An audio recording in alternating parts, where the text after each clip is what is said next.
Damos comienzo a un nuevo programa.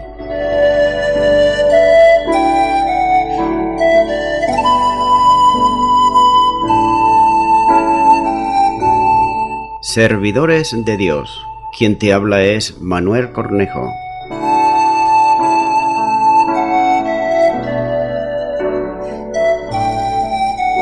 Este es un programa que está respaldado por la Iglesia Evangélica Misión Evangélica de Cataluña.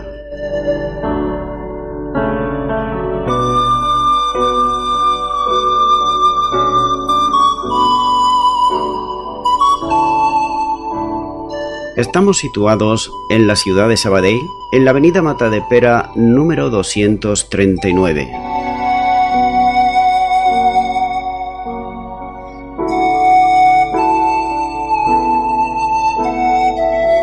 Antes de dar introducción a la palabra de Dios, estaremos poniendo una alabanza.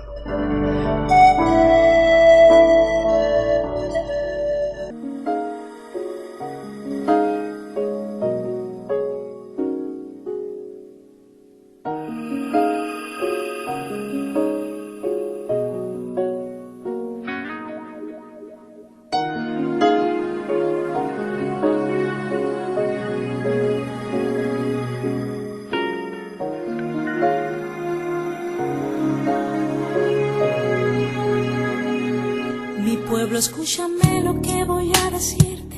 Solo será un minuto si tienes que irte. No quiero digas nada, simplemente escucha. Perdona si en un momento te interrumpa. Hoy hace 2000 años fui crucificado, mi cuerpo escupido y ensangrentado.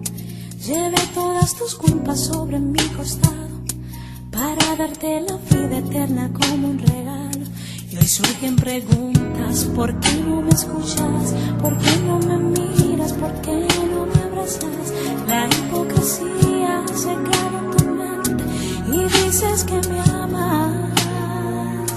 Te has hecho muy fuerte en tus razonamientos, has cambiado mi gloria por tus sentimientos.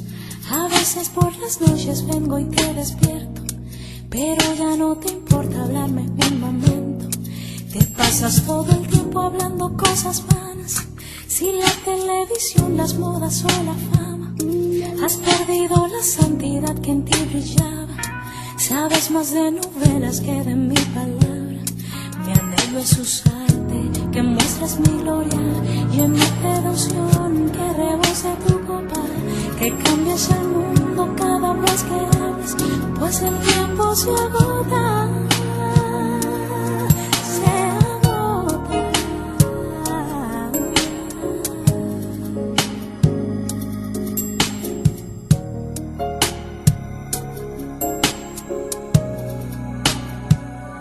Recuerda cuando no estabas en mis brazos, llorabas como un niño hambriento y descalzo.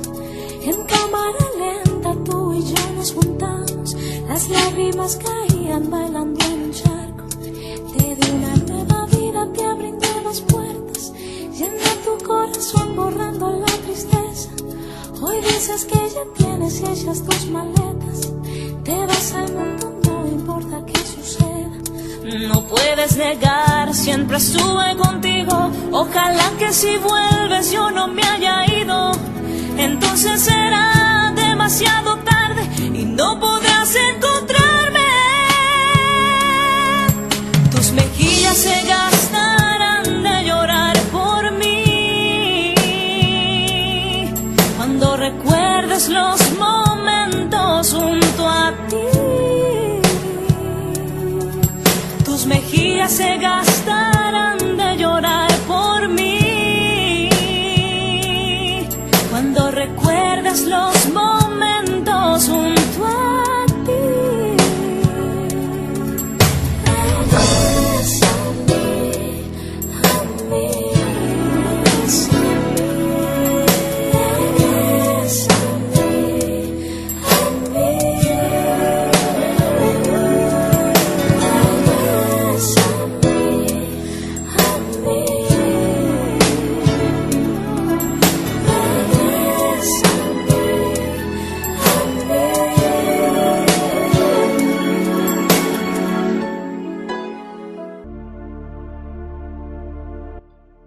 Y ya nuevamente tras la pausa musical estoy con todos ustedes, para estar de nuevo compartiendo la palabra de Dios, la Biblia. Lo estaré haciendo de una manera expositiva, versículo a versículo. En esta ocasión será en el libro de los Hechos, capítulo 11 y versículo 22, donde dice la palabra de Dios. Llegó la noticia de estas cosas a oídos de la iglesia que estaba en Jerusalén y enviaron a Bernabé que fuese hasta Antioquía. Vamos a hallar entre los versículos 22 al 25 cuando Bernabé es enviado a Antioquía. Por eso vemos que la noticia de lo que había ocurrido en Antioquía llegó a oídos de la iglesia de Jerusalén. Aquello representaba una novedad para todos ellos.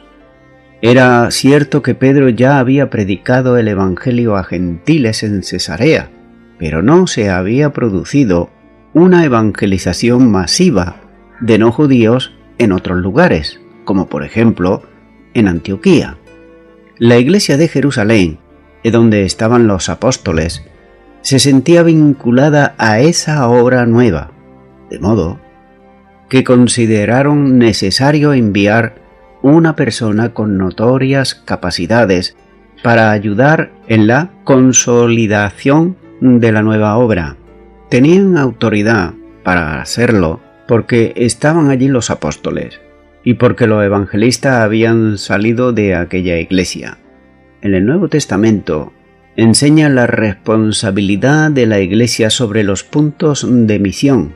La vinculación entre los miembros y su iglesia local están claramente enseñados en todo el Nuevo Testamento, y de modo notable aquí, precisamente, en este libro de Hechos de los Apóstoles. Vemos que no había interferencias en los asuntos de las iglesias locales, pero las nuevas obras no se dejaban a su suerte, es decir, que no se hacían convertidos y se dejaban ahí sin más, ya que había preocupación por la enseñanza correcta en las nuevas congregaciones. Además, había interés por las nuevas obras para que se mantuvieran vinculadas a la comunión con otras iglesias. Por tanto, vamos a notar que ya desde el principio de la fundación de la Iglesia de Cristo no existían lo que hoy se llama denominaciones, sino que la Iglesia es solamente una. Y así es, y debe ser, ya que la Iglesia universal del Señor a aquellos que han nacido de nuevo es solamente una iglesia. Y continúa diciendo, y enviaron a Bernabé que fuese hasta Antioquía.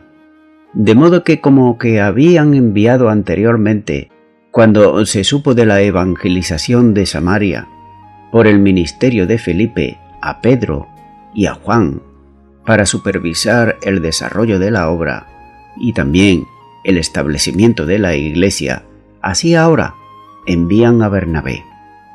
No pudieron haber elegido mejor hombre para esta misión, ya que Bernabé era un judío helenita, chipriota, de antepasados judíos como era también él mismo, como muchos de los que habían predicado el evangelio en Antioquía. Él, como ningún otro en la iglesia en Jerusalén, podría simbolizar con lo que había hecho sus hermanos en Cristo y con la naciente iglesia en aquella gran ciudad, con capacidad para enfrentarse a una situación novedosa de la evangelización en el mundo gentil.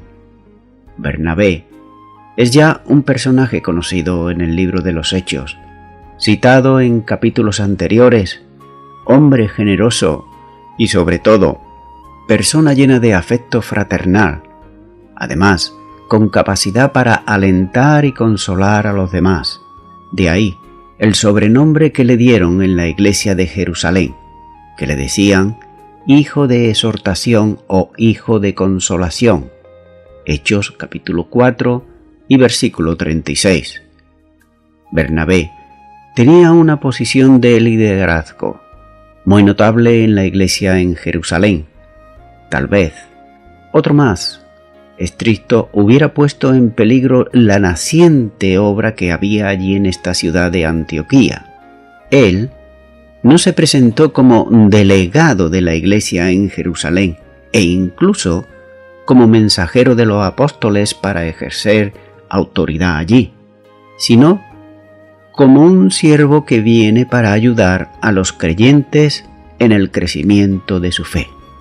Nótese, como los siervos del Señor, ninguno de ellos son orgullosos ni presuntuosos absolutamente en nada, sino que el verdadero siervo de Dios es humilde porque sabe a quién está sirviendo. Continúa ahora con el versículo 23, donde sigue diciendo la palabra de Dios.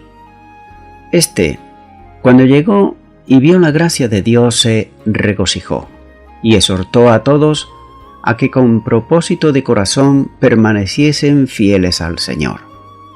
Dice la primera parte de este versículo, cuando llegó y vio la gracia de Dios. La primera reacción de un hombre espiritual ante una iglesia nacida como aquella en Antioquía es la percepción gozosa de la operación de la gracia de Dios, ya que aquella congregación establecida en esta ciudad no fue el resultado del esfuerzo denodado de los hombres, sino la acción de la gracia en la salvación de muchos y que venía de parte de Dios. Es con una visión espiritual que considera la iglesia naciente como una admirable obra de Dios, destacándose también la convivencia que había en ella entre los judíos que habían predicado y también los gentiles que habían creído. Sin indicación de nadie, el Espíritu Santo había derribado también aquí la pared intermedia de separación entre ambos pueblos, haciendo de ellos un solo hombre en Cristo Jesús, como diría el apóstol Pablo en Efesios 2 y versículo 15. En el tiempo de la historia de la Iglesia, otros hombres, en nombre de la fe cristiana y en una supuesta defensa de la identidad de grupo, levantaron nuevamente paredes de separación que se manifestaron también. Y estas paredes se suelen levantar siempre cuando no se cuenta con la dirección del Espíritu Santo. Eso pasó en el pasado y aún continúan pasando en el día de hoy. Continúo con la segunda parte de este versículo que dice que Bernabé se regocijó. La segunda reacción personal de Bernabé fue en la manifestación de un profundo gozo. El gozo es el resultado de la obra íntima del Espíritu Santo en el corazón del cristiano. Bernabé, conducido por el Espíritu de Dios, sintió un gozo al ver lo que Dios había hecho en aquel lugar. Él glorificaba a Dios gozándose en la obra que estaba llevando a cabo en el nacimiento y consolidación de la iglesia en Antioquía. Si nos damos cuenta, a esa iglesia estaba en otro lugar, en otra ciudad, que no era Jerusalén, pero sin embargo, Bernabé se regocijó cuando vio la obra que Dios había hecho allí salvando almas. Y eso precisamente es lo que le suele pasar a toda persona que ha nacido del Espíritu, cuando ve que en otra ciudad, o en la misma ciudad, en otro lugar de esa misma ciudad, almas son salvadas. La persona que es espiritual siempre se gozará en el Señor de ver cómo las almas se salvan. Sigue diciendo la tercera parte de este versículo, y exhortó a todos a que con propósito de corazón permaneciesen fieles al Señor. Fiel al significado de su nombre, Hijo de Consolación, alentó y animó a todos los creyentes. Sin duda, había cosas que poner en orden en la iglesia, pero todo ello podía esperar y ni siquiera ser nombrado por él. Su interés es que todos allí, tanto los que predicaban el Evangelio como los que habían creído de los gentiles permaneciesen sobre todo fieles al Señor. La fidelidad tenía que ver con el propósito del corazón. Si la fidelidad y el avivamiento proceden de un corazón comprometido con el Señor, nunca jamás se va a desvanecer en el tiempo. También hemos de hacer notar que seguramente había muchas cosas que corregir en la iglesia naciente, pero comienza no con reproches, como es habitual en los legalistas, sino animando a todos a permanecer fieles al Señor. Es por eso que la perseverancia era la gran necesidad de los cristianos de la nueva iglesia, y lo es también en todos los cristianos en cualquier tiempo, sea antes como sea ahora. Es por eso que muchas personas empiezan con ánimos muy fuertes, pero cuando llegan un tiempo parece ser como que se le van esos ánimos y se desaniman. Y lo importante es permanecer en el tiempo, es decir, esta carrera, la carrera de cristiano, es una carrera de fondo y por tanto debe correrse, como dice el apóstol Pablo, correctamente y con paciencia. Es por eso que la perseverancia era la gran necesidad de los cristianos de la nueva iglesia, y lo es también en estos tiempos de hoy.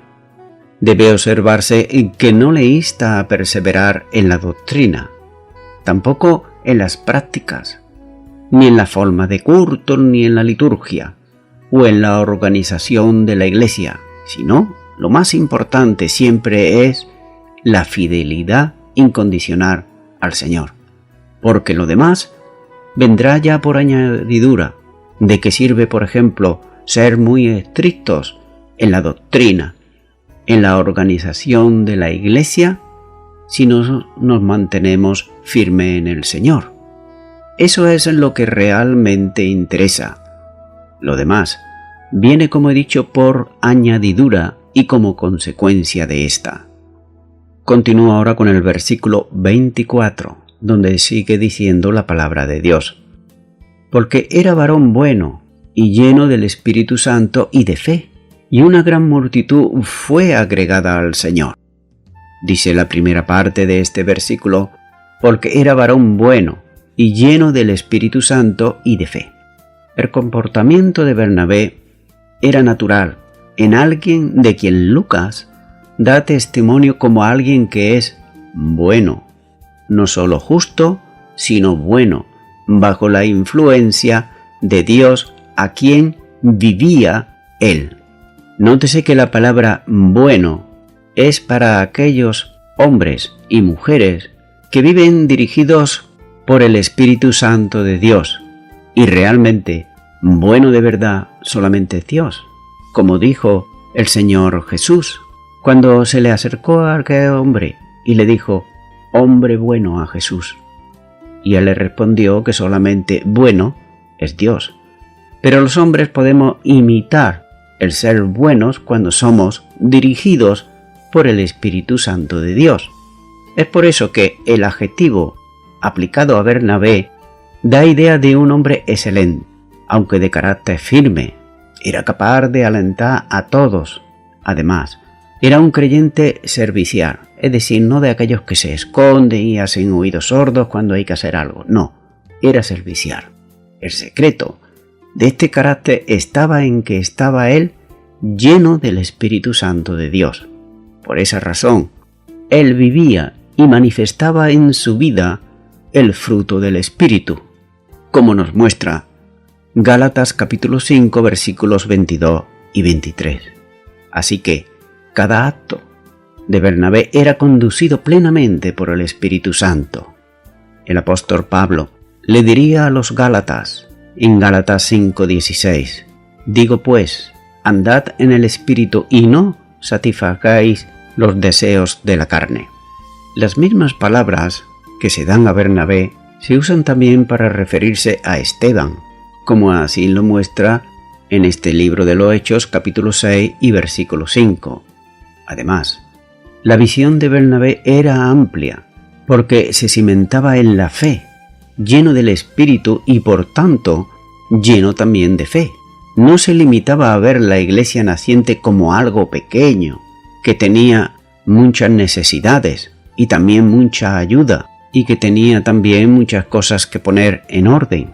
La visión suya se extendía a una gran iglesia que Dios iba a establecer allí. La fe ve más allá de lo que el ojo del hombre puede ver, y es este el tipo de creyente que la iglesia de hoy también necesita. Que sean hombres y mujeres alentadores, poderosos en el testimonio personal y sobre todo controlados por el Espíritu Santo de Dios, aptos para enseñar, llenos de fe para depender enteramente del Señor y también captar su voluntad para llevar a cabo en una perseverancia de fidelidad a Dios. Sigue diciendo la segunda parte de este versículo: y una gran multitud fue agregada al Señor. La respuesta de Dios al comportamiento fiel de Bernabé fue el crecimiento de la iglesia. Recordemos que la iglesia son las personas y no las paredes. Una multitud fue añadida al Señor. El concepto de cuerpo de Cristo está claramente expresado aquí por Lucas. Los convertidos no se añadían como un número más a una iglesia local, sino que se incorporaban por la acción del Espíritu Santo de Dios, en Cristo mismo, para la formación del proyecto divino para esta dispensación. Es decir, la manifestación de un cuerpo en Cristo, la idea de la unidad de la iglesia, está claramente manifestada aquí, cuando el número de congregaciones que se estaban formando pudiera llevar a pensar en muchas iglesias. La verdad es que cada una de ellas es la expresión de un determinado lugar y tiempo de la única iglesia de Cristo, la que Él edifica. Es necesario recordar continuamente esta verdad bíblica, que no somos muchas iglesias, sino que la iglesia verdadera de Cristo es solamente una. Es por eso que como que somos unos en Cristo, los creyentes somos miembros de un mismo cuerpo, y la unidad de este cuerpo con la cabeza que es Cristo Jesús es una obra del Espíritu Santo, ajena totalmente a cualquier acción humana. Por tanto, cada cristiano está llamado a mantener con solicitud esa unidad que Dios hace, en el vínculo de la paz, como dice Efesios 4:3. La obra de Dios por medio del Espíritu es la formación de la unidad espiritual en Cristo, como también le dijo Pablo a los Corintios en 1 Corintios capítulo 12 y versículo 13. Cuando se fomenta la división y el fraccionamiento, el distanciamiento y el rechazo hacia otros hermanos, se está luchando directamente contra el propósito de Dios. Esto hay que tenerlo muy, pero que muy en cuenta. Y es en esa situación, no se puede esperar que Él, es decir, Dios, bendiga añadiendo a otro a su iglesia, puesto que la unidad cristiana es necesaria como testimonio para que el mundo crea, como dijera en el Evangelio de Juan, capítulo 17 y versículo 21, para que todos sean uno, como tú, oh Padre, en mí y yo en ti, que también ellos sean uno en nosotros, para que el mundo crea que tú me enviates. De la iglesia en Antioquía se dice que crecía. No puede dejar de sorprendernos ante el poco crecimiento que se observa en muchos lugares de la iglesia del Señor. Algunas veces se justifica esto por la dificultad de los tiempos actuales y de la indiferencia también, por otro lado, de la gente al Evangelio. Pero no cabe duda que esto es la realidad de la situación en muchos lugares. Pero ¿no era un tiempo mejor aquel en el que se produjo la fundación y el crecimiento de la iglesia en Antioquía? También tenían sus dificultades, sus persecuciones y su rechazo al Evangelio. La diferencia no está en el tiempo, sino en la dependencia del poder del Espíritu Santo y con el compromiso de hombres que viviendo en Cristo descansan y actúan en fe. Otro aspecto destacable de la dimensión de la Iglesia dice que es un número muy grande de personas se habían convertido al Señor. La idea de que las iglesias pequeñas son mejores para un testimonio más eficaz y alcanzar de otros para Cristo no está presente aquí en el relato de Hechos de los Apóstoles, donde se da testimonio de grandes iglesias en las ciudades. Es cierto que también se reunían en las casas, pero cuando estaban reunidos en esas casas, también es cierto que se reunían no formando grupos diferentes, sino solamente un cuerpo, donde es una iglesia grande y además tenía capacidad como esta en Antioquía, de donde además podían salir misioneros para establecer otros muchos lugares en distintas ciudades. Continúo con el versículo 25, donde nos sigue diciendo la palabra de Dios. Después fue Bernabé a Tarso para buscar a Saulo y hallándole le trajo a Antioquía. La distancia en término geográfico entre Antioquía y Tarso era relativamente corta y viajando a pie podría cubrirse en pocos días. Tarso era una ciudad importante en Cilicia, provincia romana, al sudoeste en Asia Menor, lo que hoy se llama la moderna Turquía. Era una ciudad universitaria, de mayor prestigio académico de Alejandría y también de Atenas. Y aquí precisamente nació Pablo. Él se describe a sí mismo como un judío de Tarso de Cilicia, ciudadano de una ciudad insignificante, aquí en Hechos capítulo 21 y versículo 39. Se cree que los judíos influyentes en esa ciudad habían pedido a Roma que les confiriera la ciudadanía romana con la provisión de que este privilegio se transmitiera por nacimiento a sus descendientes, es decir, que todos los que nacieran allí ya por el hecho de nacer ya eran ciudadanos romanos. Roma les concedió lo solicitado y con muchas consecuencias. Pablo disfrutaba de la protección de la ciudadanía romana, como más tarde dijera aquí en el libro de los Hechos, capítulo 16, versículo 37 y capítulo 22, versículo 28. Después que Pablo salió de Jerusalén y viajó a Tarso vía Cesarea, capítulo 9, versículo 30 de Hechos de los Apóstoles, parece haber desaparecido. Pero, sin embargo, en vista de la referencia que hace Lucas a la iglesia en Cilicia, capítulo 15, versículo 41, se puede pensar que Pablo, como un activo misionero a los gentiles, proclamó y enseñó el evangelio en esa área. Por lo tanto, no es extraño que Bernabé haya escogido a Pablo para que fuese su mano derecha en cuanto a enseñar la palabra a los cristianos gentiles aquí en Antioquía. Dice, cuando lo encontró, lo trajo a Antioquía. Lucas no dice cuánto tiempo anduvo Bernabé buscando a Pablo en Tarso y sus alrededores.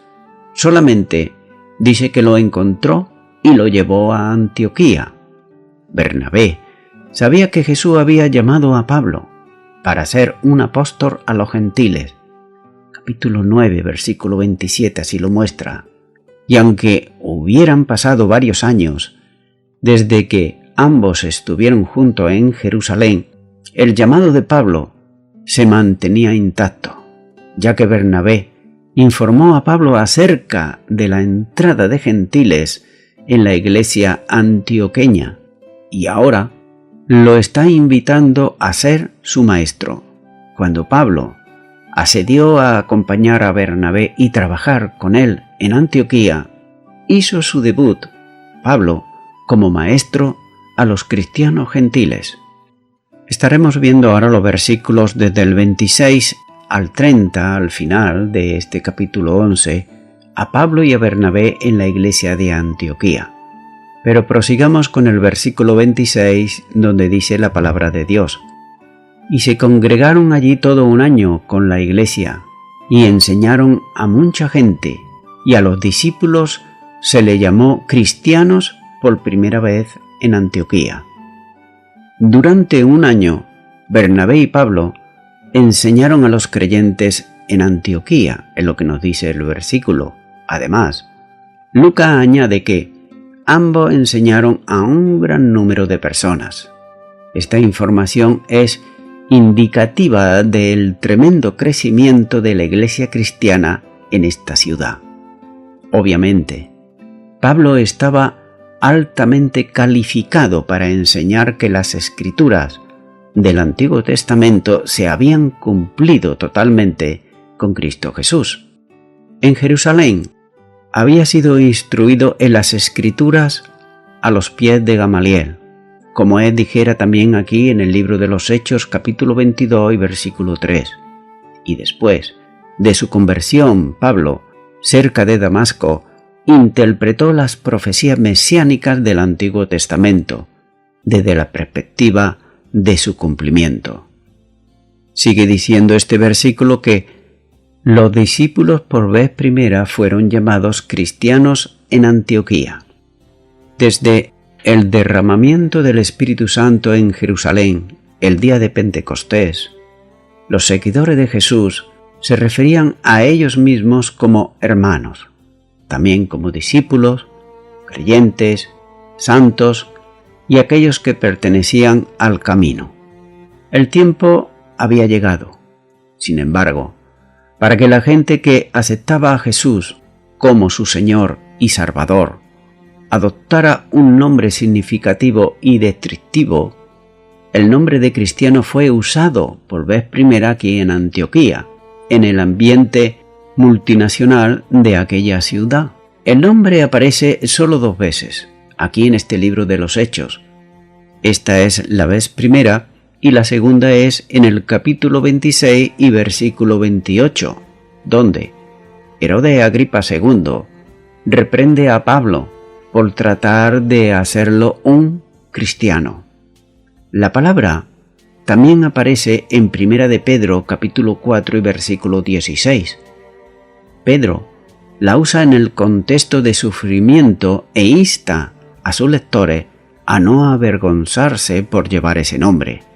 Pero no es posible determinar si los antagonistas de la fe cristiana acuñaron el nombre en griego de Christianoi para difamar a los seguidores de Cristo. A la luz del comentario de Agripa a Pablo, en el contexto del comentario de Pedro a sus lectores, se puede pensar que los enemigos de la fe fueron, precisamente, los que le pusieron este nombre a los cristianos.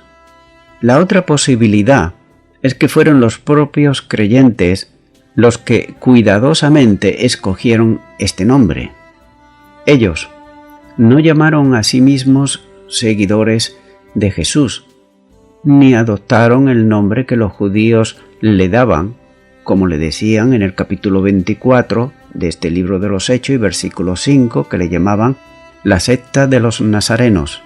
En lugar de eso, usaron el título oficial Cristo y agregándole la terminación -nos, indica que se identificaban completamente con Cristo.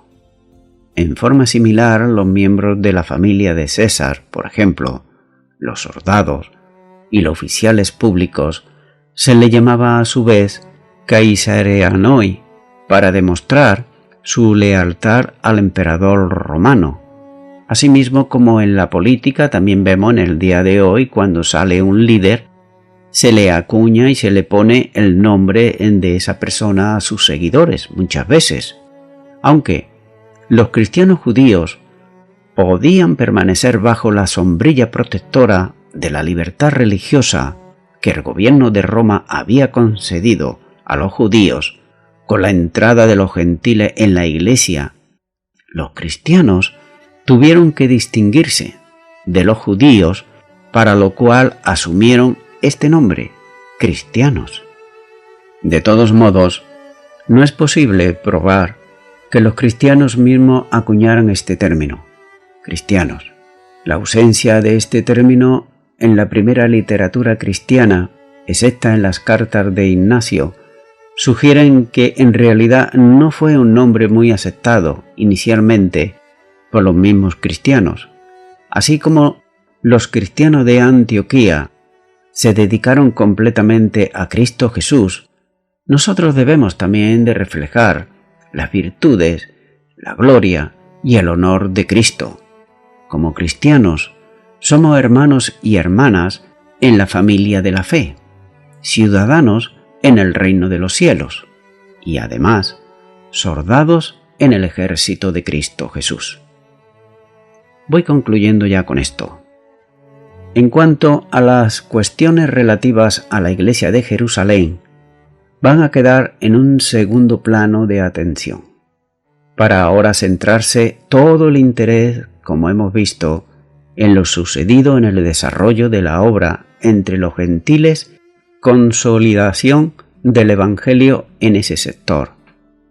Y precisamente, la Iglesia en Antioquía, de Siria, va a producir ese cambio en hechos, para dar una extensa panorámica de la evangelización hasta lo último de la tierra. La importancia de la Iglesia de Antioquía es capital, ya que constituye el ejemplo más elocuente de la Iglesia local y de su funcionamiento en todo el libro de Hechos de los Apóstoles. Es además el modelo de la Iglesia misionera y por tanto el ejemplo de lo que es el concepto bíblico de misión y también de su desarrollo. Estimado y estimada oyente, debido a una errónea enseñanza, muchas personas piensan que la iglesia es el local o el templo donde se reúnen las personas. Otras, sin embargo, piensan que la iglesia son los clérigos y ellos son los fieles nada más. Pero bíblicamente, la iglesia son las personas, sin importar su raza, su nivel social o intelectual. Esto sí, que es imprescindible. Para formar parte de la Iglesia de Jesucristo es haber creído en la obra expiatoria que Él llevó a cabo a favor de todo aquel que cree en Él. Como nos dice la palabra de Dios, Romanos capítulo 6, versículo 23, porque la paga del pecado es muerte, mas la dádiva de Dios es vida eterna en Cristo Jesús, Señor nuestro. También nos dice la misma palabra de Dios en 1 Timoteo 2:5, porque hay un solo Dios y un solo mediador entre Dios y los hombres, Jesucristo, hombre. Estimado y estimada oyente, si tú crees esto en tu corazón, pero aún no has recibido a Cristo en tu corazón, yo te invito ahora que tú puedas hacerlo a través de una oración de fe. Por ello, ora conmigo esta oración y repite lo que yo voy a orar. Señor Jesús, nunca antes te he invitado a que vengas a mi corazón. Lo hago ahora, arrepintiéndome de todos mis pecados. Entiendo que a partir de ahora paso a formar parte de tu iglesia, la que tú has comprado con tu sangre en la cruz del Calvario. Gracias te doy por tu obra expiatoria. La acepto y la creo. Y te doy gracias en tu nombre, en el nombre de Jesús. Amén. Amigo y amiga oyente, si tú has hecho esta oración de todo tu corazón, te recomiendo que comiences en primer lugar a orar a Dios en el nombre de Jesucristo. Orar a Dios no es rezar, sino que es hablar con una persona. También te recomiendo que leas la palabra de Dios. Comienza por los evangelios si no lo has hecho nunca, Y también te recomiendo que para que puedas crecer espiritualmente, te congregues en una iglesia cristiana evangélica donde se predique, se enseñe y se practique la sana doctrina y la palabra de Dios. Congrégate ahí y con el tiempo crecerás espiritualmente y podrás servir al Señor Jesucristo. Que Dios te bendiga. Y a toda la audiencia, nuevamente, ya me estoy despidiendo de todos ustedes y será hasta el próximo programa. Que Dios os bendiga a todos.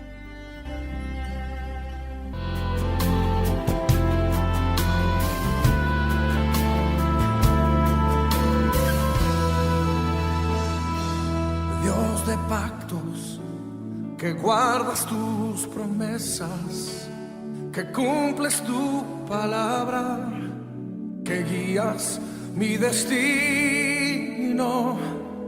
Dios de pactos, confío en tus promesas, descanso en tu palabra, por tu gracia estoy aquí.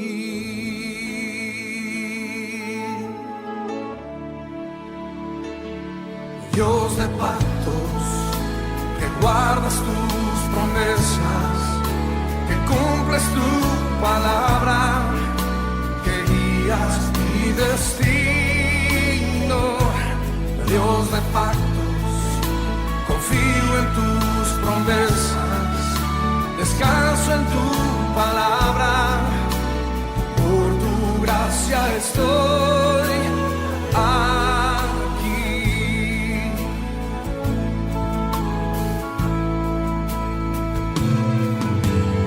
En la intimidad, al abrigo de tu gloria, puedo estar junto a ti. Al ver tu santidad, estoy maravillado ante ti. Y tu amor,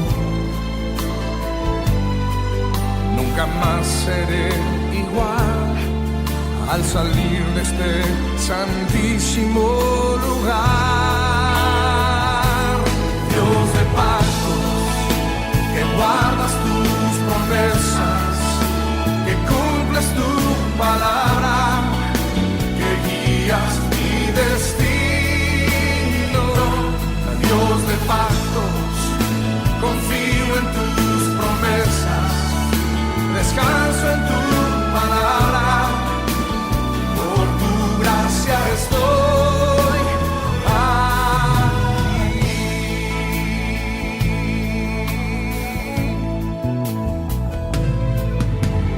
Tengo redención por la sangre que descansa en tu altar para mí. La gracia y el perdón son los frutos de vivir en comunión y adoración. Nunca más seré igual al salir de este santísimo lugar. Oh, oh. Dios de pactos, que guardas tus promesas. Póngase de pie y cántelo conmigo. Que guías mi destino. Dios de pactos, confío en tus promesas, descanso en tu palabra, por tu gracia estoy aquí. Tome ese momento y dele gracias, porque su gracia